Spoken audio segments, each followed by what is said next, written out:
Môre sê, Woensdagoggend, ons kuier saam. Hierdie broodboom is baie jare reeds in ons familie.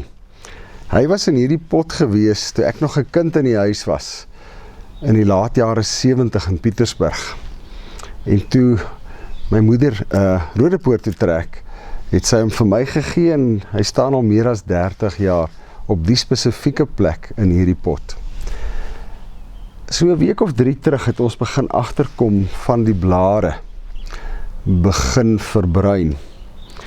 En tot 'n skok het ek agtergekom dat hier letterlik 'n dam water gevorm het hier in die pot. En toe ek hom nou op sy sy sit, toe kom ek agter, maar die dreineringsgate wat hy het, die wortels, het dit van binne af solied geseël, amper waterdig. So met daai groot by reën wat ons gehad het, het letterlik nie 'n druppel dreineer nie. Dit het net in die pot bly staan en uiteraard die wortels daarin. So ek het hom op sy sy gesit en ons het begin deur die bestaande dreineringsgate weer skoon te maak, maar ek het ook sommer 'n hele klompie ekstra dreineringsgate gemaak. Alles in 'n poging om hierdie ou pragtige broodboom, wat ek wil sê 50 plus jaar in die familie is, te probeer het. Uiteraard in die proses moes ons seker 80% van die blare afsny.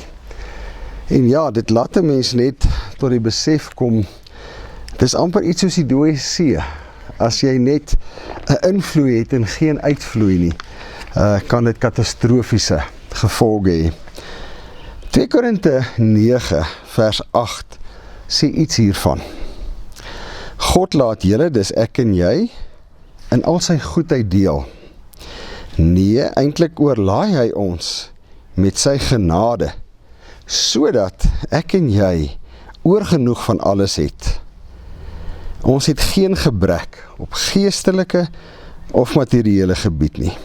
Daarom kan ons altyd goed doen en ander mense help. En dan hierdie gedeelte. Julle, ons lewe kan regtig oorloop van vrygewigheid en goeie werke.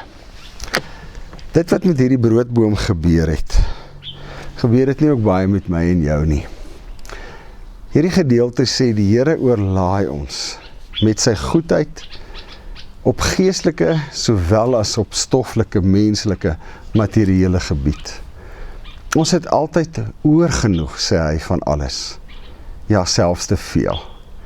En dan die boodskap, ek en jy is in staat om, omdat ons soveel oorvloed van die Here ontvang, te kan gee, verander, te kan deel, mededeelsaam te wees, goed te doen, vir en aan ander.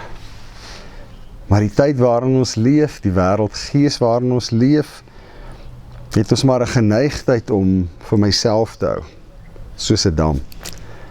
En soos hierdie boom, daar's geen dreinering na buite nie. En wat het met hierdie boom gebeur, hierdie broodboom? Hy het verstik in sy eie oorvloed, in die water. En dis die gevaar wat ek en jy as kind van die Here ook loop, as ons verstik raak van die oorvloed en die seën wat die Here vir ons gee. En daar's nie 'n deurloop nie. Dit word nie 'n seën verander om my en die wêreld waarin ek leef nie. Mag ek en jy iets leer by hierdie broodboom? Want dit was in 'n sekere sin sy eie toedoen. Ja, daardie wortels het sekerlik nie geweet, as ek nou hierdie dreineringsgate gaan toestop, dat dit gaan gebeur nie.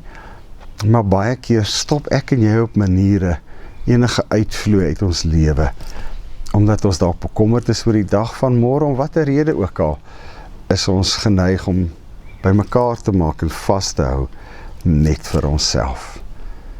Mag die Here vir ons iets daardeur kom leer vanoggend. Here, baie dankie dat U al U goedheid met ons, U kinders, deel. Meer nog, Here, dat U ons oorlaai met U genade. Dat U vir ons oorgenoeg van alles gee. Dankie, Here, dat ons geen gebrek het op geestelike of materiële gebied nie. Help my, Here, om goed te doen aan ander, om ander mense te help. Stel my in staat, Here, dat ek 'n lewe kan leef wat regtig oorloop van vrygewigheid en goeie werke. Help my deur die Gees, Here, om dit te kan doen in Jesus naam. Amen. Ek onthou uit my kinderkransdae, toe ek nog op laerskool was, 'n liedjie wat ons baie gesing het, tel jou seëninge, tel hulle een vir een. En dis die uitdaging vir die week, vir my en vir jou. Kom ons gaan tel weer ons seëninge. En ons maak 'n dubbellysie, aan die een kant ons geestelike seëninge, aan die ander kant die materiële seëninge. En kom ons vra dan vir die Here, op watter manier kan ek goedheid, mededeelsaamheid teenoor ander mense begin leef?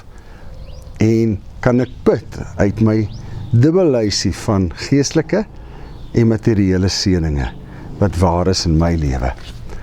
Mag die Here my en jou in hierdie week daarmee lei, en mag hy vir ons duidelik wys wat ons moet doen en watter seëninge in ons lewens ons mildelik moet begin deel. Ek groet jou.